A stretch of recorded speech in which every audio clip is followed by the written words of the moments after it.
Bienvenidos a esta espectacular entrevista. Hoy en Destino Sabor tenemos el placer de recibir una de las voces más importantes de la conservación marina del Caribe. Bienvenido, doctor Rubén Torres. Qué placer tenerte con nosotros aquí. Muchísimas gracias por tenerme por aquí. Luego aprenderás que nosotros hemos tratado de influir el consumo de pescados y mariscos como una forma de conservación, algo muy interesante y que va muy en tu área. Rubén, cuéntanos algo sobre los corales. ¿Los corales se estresan cuando llegan los turistas o se lo disfrutan? Sí, bueno, digamos los corales, para hacer un breve preámbulo, para que la gente entienda, los corales son unos animales que asemejan piedras, nacen y se pegan al fondo del mar y ahí se quedan ya hasta que mueran. Entonces van creciendo como una piedra y muchos corales juntos llegan a formar una estructura llamada arrecife de coral, que es lo que vemos en la película de Nemo, lo que vemos, la barrera que vemos en Boca Chica, en Juan Dolio, en Punta Cana, que es una barrera que protege las playas contra el oleaje externo del mar. Por eso que las playas existen, primeramente porque la arena blanca se forma de esos corales y caracoles y todo lo que se tritura en el mar de color blanco, y también porque es una barrera contra el oleaje, o sea que llegan a formar una importancia grandísima para países como nosotros, especialmente el turismo que tú mencionabas. O sea, esos turistas vienen a nuestro país a buscar playas de arenas blancas, las cuales son creadas y protegidas del oleaje por los arrecifes de coral, algo muy importante. Es importante, Rubén, que la gente sepa las consecuencias de no proteger los corales. ¿Qué sucede si desaparecen los corales? Porque muchas veces entendemos que cuidar los corales, debemos cuidar los corales, no afectemos los corales, pero no tenemos el conocimiento de qué pasa si desaparecen los corales. Claro, no tenemos los conocimientos, pero sí estamos viendo evidencia ya. Cualquier persona que vaya a la playa o que fue hace 20 años y ahora va de nuevo, ve la playa más reducida o a veces no la ve. A veces las playas se erosionan por completo. Y te mencioné brevemente que la playa, esa arena blanca, principalmente la blanca, porque hay arenas de varios colores, eso sería otro capítulo del podcast, pero esa arena blanca es arena coralina y se crea mediante la trituración de corales, caracoles, todos esos animales que forman un esqueleto o un caparazón de ese material blanco, para no entrar en detalle, carbonato de calcio, etcétera, entre otras cosas. Sí, porque ahí entra también el pez loro. Sí, eso entra otro en la ecuación. Entonces, esa arena se forma, tiene gran parte de su origen en el arrecife de coral y se deposita en la costa. O sea, el turista ya viene porque viene a disfrutar un resultado de la existencia de arrecife de coral. Y también lo que te mencioné anteriormente, esa barrera natural llamada arrecife de coral protege esa arena que ya está en la playa contra el oleaje. Lo que está pasando cuando el coral se muere, como ha ido pasando en las últimas décadas, es que ya el arrecife deja de crecer como una estructura, ya que los corales, que son los organismos que hacen que esa estructura crezca hacia arriba, hacia la superficie, ya se detenga en crecimiento, incluso se erosione. El arrecife siempre está en crecimiento o en erosión constantemente. Cuando hay muchos corales vivos. Cuando hay muchos corales muertos, solamente se erosiona y va perdiendo tamaño. Eso hace que el oleaje entre más fuerte a la playa y la playa comience a erosionarse. Así como que la fuente de arena, la cantidad de arena que se deposita es mucho menor también porque no se está produciendo tanto. Entonces es una relación muy intrínseca, arrecife de coral sano y playa de arenas blancas, lo que vienen a buscar nuestros turistas. ¿Qué actividades hacemos nosotros los humanos que sin saberlo dañamos y afectamos los corales? ¿Qué tú entiendes que debemos dejar de hacer para no seguir afectando los corales? Esa respuesta ha ido cambiando durante los años, durante 20 y pico años que tengo hablando de estos temas, porque en principio el tema de la contaminación era bastante preponderante, bastante importante, con toda esa vertiente, no solamente la basura sólida, pero toda esa agua negra, digamos, que antes no se trataba. Eso llegaba al mar y obviamente son animales que no se pueden mover de su sitio para huirle a la contaminación. Entonces creaba un problema para los corales. También el agua, ellos necesitan agua transparente porque son animales que en parte funcionan con energía solar. Entonces agua sucia o turbia hace que los corales no crezcan o que se mueran inclusive. Luego vino el tema de la pesca o la sobrepesca cuando la población humana ha ido aumentando esporádicamente, ahí aumenta el consumo de pescados y mariscos. Y más cuando tú le agregas, duplica la población dominicana cuando vienen esos turistas y el consumo aumenta. Entonces la pesca ya comenzó a impactar la salud de los arrecifes de coral porque es como que a un vehículo tú le quitas una rueda o le quitas la batería. O sea, le estamos quitando piezas esenciales para el buen funcionamiento de ese ecosistema. Para mencionarte un ejemplo claro es el pez loro, que recientemente se ha comenzado a proteger porque el pez loro es un animal herbívoro que controla las algas, las cuales si no están controladas por ese herbivorismo, entonces sobrecrecen a los corales y matan los corales. Y sucede lo que está sucediendo ahora, que tenemos unos arrecifes llenos de algas, cuando antes eran arrecifes dominados mayormente por corales. Y por último, que ahora ha pasado a ser la principal causa de daño a los corales, es el cambio climático. El cambio climático, lo peor que sucede con ese efecto es que nosotros no lo controlamos como isla, como país. No somos grandes causantes de las causas que causan el cambio climático, entonces no tenemos control.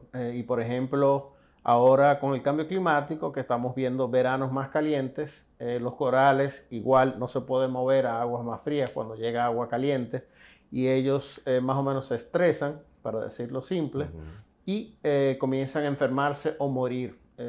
Solamente el año pasado, el 2023, tuvimos una mortalidad como 30% de los corales de nuestras aguas, algo grandísimo. En la barrera de Australia se calculó que más de la mitad de los corales murieron. O sea, solamente cuando por el calor. Cuando te refieres a nuestras aguas, hablas a nivel global. No, el país. El país. En el país, sí. Se perdieron más o menos el 30% de los pocos corales que quedaban vivos. O sea, que también es una situación. Nosotros vimos situaciones que nosotros medimos qué porcentaje del fondo está cubierto por coral vivo. Y ponte que eran 20% del fondo estaba cubierto de coral vivo. Eso bajó a 10, bajó a 5% en apenas un año. Simplemente porque el agua estaba más caliente. Ellos no toleran ese calor y comienzan a enfermarse o morir. También vienen enfermedades y cosas así. Algo que también sucede con el cambio climático y las playas es que el nivel del mar está aumentando. Quita esa cara de susto, que está muy asustado tú. El nivel del mar está aumentando y si el mar aumenta de nivel, sube, las olas entran más fácil a la costa y erosionan la playa. Por eso también es que se está viendo más erosión de playa, porque el mar está apenas unos milímetros más altos que antes.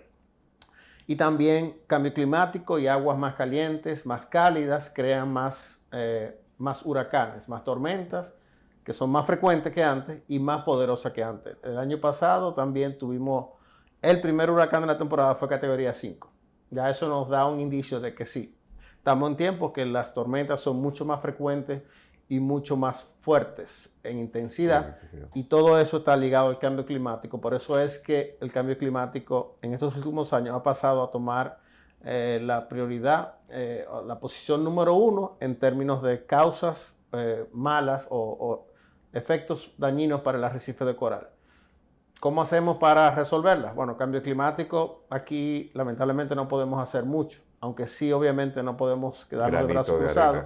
Sí, lo que decimos es que, bueno, vamos a resolver los problemas locales que afectan los arrecifes, como la sobrepesca, como la contaminación, para que esos arrecifes estén más saludables cuando venga el verano. Entonces eso se llama resiliencia de un ecosistema, que son más fuertes para soportar un impacto futuro que venga. Eso es, digamos, lo que podemos ir haciendo. Y obviamente el problema de la contaminación, ya sabemos, no tirar basura a la calle, claro, tratar nuestras aguas, entre otras cosas. Y la sobrepesca, que es el tema de ustedes, es un consumo más responsable. Desde el consumidor individual hasta el restaurante que sirve comida, hasta el suplidor que trae, hasta el pescador que pesca, hasta el importador que importa pescados y mariscos. Ahora que tocaste el tema de la pesca, y lo mencionaste hace unos minutos atrás, tema de la pesca, el tema del pez loro, que lo voy a vincular, y el tema de la veda. ¿Por qué hay peces que están de castigo en unos meses del año y otros no? ¿Por Sí. qué no se pueden pescar? El pez loro, para completar la pregunta, el pez loro está prohibida la pesca, no es en veda, no es una temporada que se puede pescar, sino es prohibida determinantemente la pesca del pez loro. Correcto. Okay. Sí, digamos, de forma inteligente, nosotros hemos aprendido, nosotros como país, consumidores, vamos a decirlo, a que los animales marinos se reproducen de forma masiva y lo hacen por temporadas. Por ejemplo, las langostas se sabe que se reproducen más o menos comenzando primavera, verano, y ya que una langosta cada vez que pare o pone crías, pone 2 millones de huevos. Entonces, pescar una langosta durante su reproducción hace que tú estés comiéndote una langosta, pero matando 2 millones de langostas que no van a llegar al agua nunca. Entonces, por eso es que se colocan, se dictan estas vedas temporales para los animales que se reproducen temporalmente. Eso es matemática 101 para la sostenibilidad. Si tú quieres comer langosta, tú deberías asegurar no comerlas cuando se están reproduciendo. Porque si simplemente las dejamos que se reproduzcan, tendremos millones de langostas en el futuro. Si no las comemos antes o durante la reproducción, estamos desperdiciando millones y millones de langostas que nunca van a llegar a nacer. Entonces, esa es la razón de las vedas. Hay otras vedas que se hacen ya de forma permanente, no solamente por la reproducción, sino por el estado crítico o por la importancia ecológica que tenga un animal. Y en este caso del pez loro, se llamó a su protección porque la pesca ha ido eliminando, por razones obvias, presas de mayor tamaño primero. Los peces meros, después los peces pargos, y ahora estamos pescando los peces loro. Y digo que se han ido acabando comercialmente los peces meros, son los más grandes del arrecife, principalmente capturamos eso para obtener un mayor beneficio en términos de cantidad de comida. Ya esos se acabaron comercialmente, ya hace mucho que no veo un mero de gran tamaño en las aguas, cuando antes eran un poquito más comunes. También pasó con el pargo, o ha ido pasando con el pargo, y ahora que los pescadores se han concentrado en el próximo pez de mayor tamaño, que es el pez loro, ya ahí levantamos la voz de alerta porque el pez loro cumple una función muy importante con el control de algas. Ya es, en la cadena alimenticia, es el primer animal que es herbívoro. Los otros eran depredadores y ya un herbívoro, como lo dije anteriormente, controla el crecimiento de algas. Las algas crecen rapidísimo, más en ambiente contaminado por los nutrientes que reciben. Imagínate con la contaminación que hay. Eso simplemente hace que las algas crezcan rapidísimo, una agua cargada de nutrientes provenientes de tierra.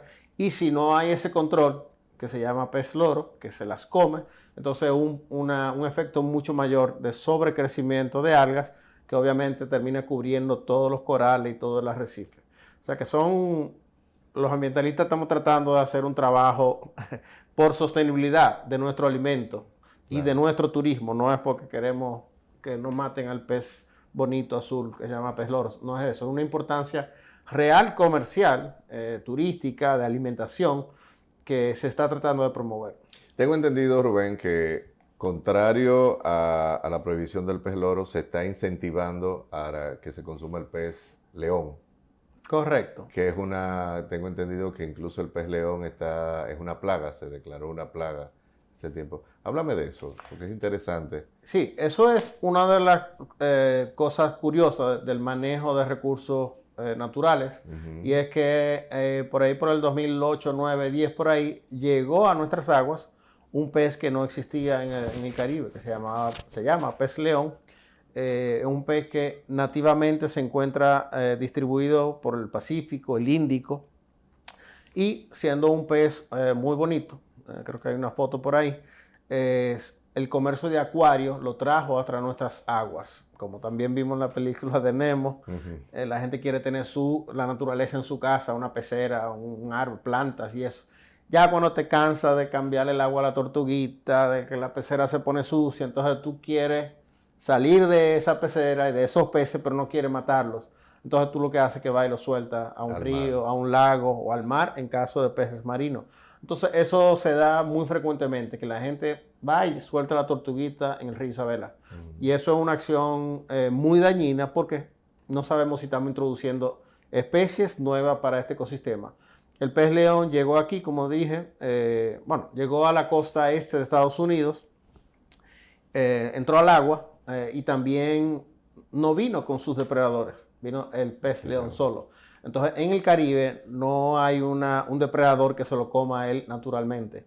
Hay peces que pudieran comérselo, tienen la capacidad, tienen el tamaño de Pero es comérselo, venenoso también. pero no evolucionaron juntos en el mismo mar, o sea, no se conocen como presa y depredador. Ya. No se entienden que yo te como a ti o tú me comes a mí. Ujú. Entonces, eso hizo que se propagara rapidísimo y con las corrientes marinas se reproduce también por huevos y larvas. Se regó básicamente por todo el Caribe, llegó aquí más o menos 2008, 2010 más o menos, y sabíamos que al no tener un control natural iba a ser un problema. Es un pez que sabíamos que era venenoso, que es venenoso, lo cual iba a ser un reto para que el ser humano se lo comiera. Sin embargo, estudiándolo a nivel mundial, se sabía que ese veneno que tiene está prácticamente en las aletas o en las espinas de las aletas que tiene, que inclusive es un animal venenoso, no tóxico. La gente dice, bueno, ¿cuál lado es menos mala? Sí. Pero realmente un animal o planta tóxica, el cuerpo completo tiene una sustancia que nos hace daño. El animal venenoso tiene una sustancia que la inyecta, ya sea por una mordida Ya. o por una picadura. Entonces el pez león es venenoso que inyecta esa sustancia. Si tú le eliminas la parte del cuerpo donde está esa sustancia, ya se elimina el peligro de que te pueda envenenar, te puede inyectarla. Y entonces los pescadores aprendieron que si le cortan todas las aletas, estando en el agua inclusive, ya ellos no se van a picar con ese pez que tiene ese veneno. También encontramos que luego que el pez se muere, aproximadamente 2 horas, ya ese veneno no funciona. Pescadores que se han clavado ya cuando el pescado está en el freezer varias horas, un día, ya no le pasaba nada porque el veneno se degradaba. Y también en el tema de la cocina, cuando ese pez es calentado para comer, cocinado, también ese veneno deja de funcionar también. O sea que son 3 barreras de seguridad que tiene el consumo seguro de esa especie. Por suerte, el ser humano es un excelente depredador y cuando les enseñamos el pez león, aparte de toda esa forma segura de comerse, era muy sabroso. Entonces ya el ser humano se encargó de controlarlo. Y es una de las, creo que de las pocas especies que se promueve su consumo hasta el exterminio. Rubén, hablemos del protagonista, el nuevo protagonista del verano, el sargazo. Sabemos que el sargazo siempre ha existido y que lo que ha variado es la cantidad. Esto, Rubén, ¿a qué se debe? ¿Al cambio climático, a un mal manejo de los recursos marinos que hemos tenido los humanos? ¿Qué nos queda con el sargazo? ¿Tendrá solución o tenemos que aprender a barrer mejor y más? Porque nos quedamos con él. Sí, tal cual lo dices, el sargazo siempre ha existido, inclusive Cristóbal Colón lo describió cuando venía cruzando el Atlántico, el famoso mar de los sargazos y todo eso. O sea, siempre ha llegado en cantidades inferiores a lo que ha estado llegando actualmente. Por ahí por el 2010, 2011 comenzó las primeras llegadas de esa gran cantidad, como lo conocemos en estos días, y se duró un tiempo sin saber la razón específica de por qué estaba pasando esto. Luego se ha podido ver que, en parte también por el cambio climático, las corrientes han ido cambiando, los vientos han ido cambiando, disminuyendo, aumentando, o sea, un patrón de corrientes y vientos diferentes. Entonces eso ha creado que cuando antes había una zona o varias zonas de mucha acumulación de sargazo, la corriente y el viento la iban tirando poco a poco para acá.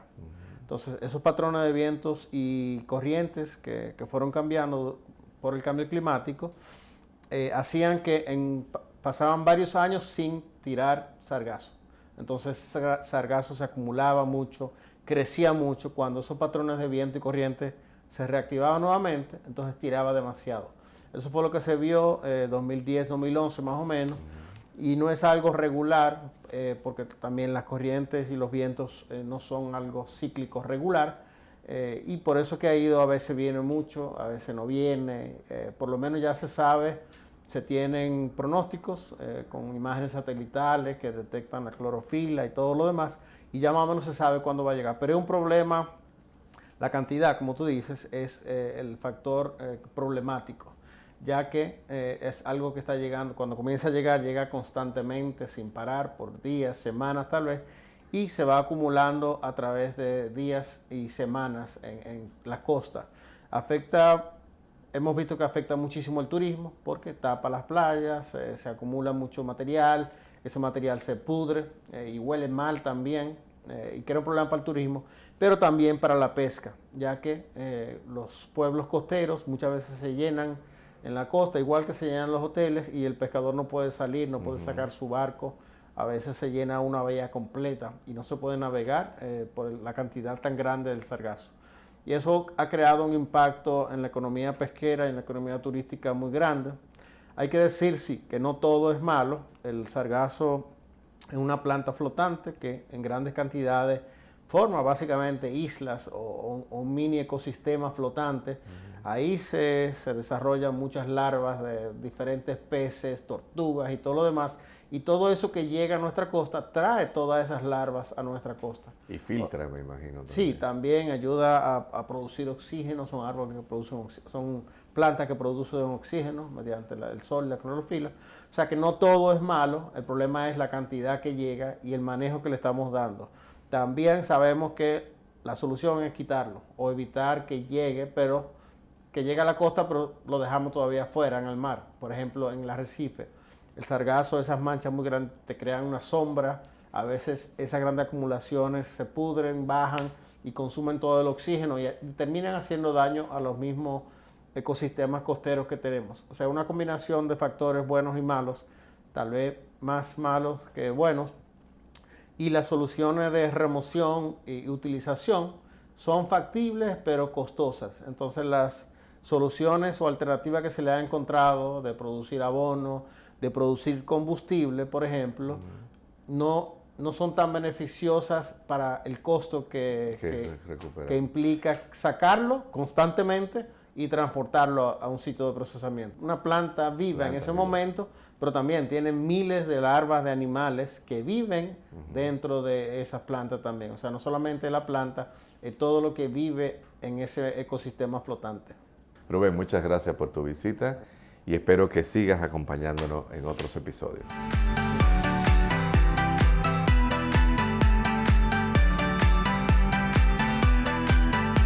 En Grabo Estilo, como líderes de la industria promocional en la República Dominicana, con los mejores regalos corporativos de marcas de lujo, uniformes empresariales, placas y trofeos, seguimos creciendo. Visítanos en nuestras sucursales ubicadas en El Millón, en Naco, en Santiago, en Puerto Plata y en Punta Cana. Y contáctanos al 809-227-3007 o a ventas@graboestilo.com. Conoce además nuestro catálogo a través de graboestilo.com y en nuestras redes sociales. Grabo Estilo, donde vivimos innovando. Llegado a Arroyo Frío, La Loma Mercado. Más que un supermercado, aquí encontrarás un espacio dedicado a ofrecer productos de alta calidad, seleccionados con cariño y sabores únicos que te transportarán a nuevas experiencias. Desde productos de la región hasta productos gourmet, cada detalle ha sido pensado para que encuentres inspiración en cada visita.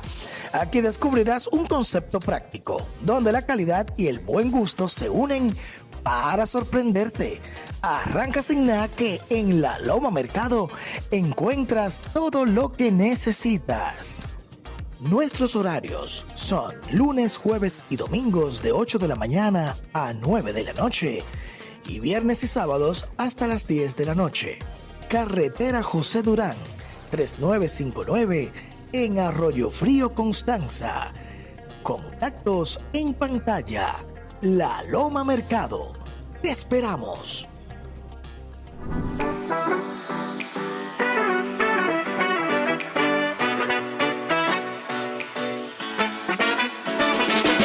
Y así llegamos al final de Destino Sabor, un programa donde combinamos destinos, sabores y muchas nuevas experiencias por descubrir. Pero no obstante, antes de irnos queremos dejarte con una cápsula de inspiración. ¿Sabía que hay muchos lugares donde los dominicanos podemos planificar viajes sin necesidad de visado? Pues quédate unos minutos más y vas a conocer 5 lugares donde puedes empezar a hacer tus planes ahora mismo. Hasta abril del 2025, los dominicanos pueden viajar sin necesidad de visa a 75 países. Pero ojo, es importante tomar en cuenta que las políticas de entrada pueden cambiar, por lo que se recomienda verificar los requisitos específicos de cada país antes de planificar el viaje. Esto representa una gran ventaja, pues te facilita el ahorro de tiempo y de dinero en gestiones. Conocer los destinos a los que puedes viajar solo con tu pasaporte te otorga mucha libertad. Por ejemplo, la de planificar viajes imprevistos, organizar una experiencia más amplia o realizar una escapada de última hora. Estadísticamente, los 3 países que más viajan los dominicanos por regiones son Estados Unidos en primer lugar, por parte de Europa, España y de América Latina, Colombia. Pero solo este último de estos 3 mencionados se puede entrar solo con el pasaporte.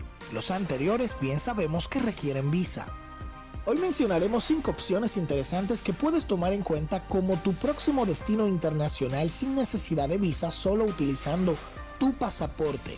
Pero antes, escucha estas recomendaciones. Revisa la validez y el estado físico de tu pasaporte. Consulta la duración de la estadía permitida en cada país que decidas viajar.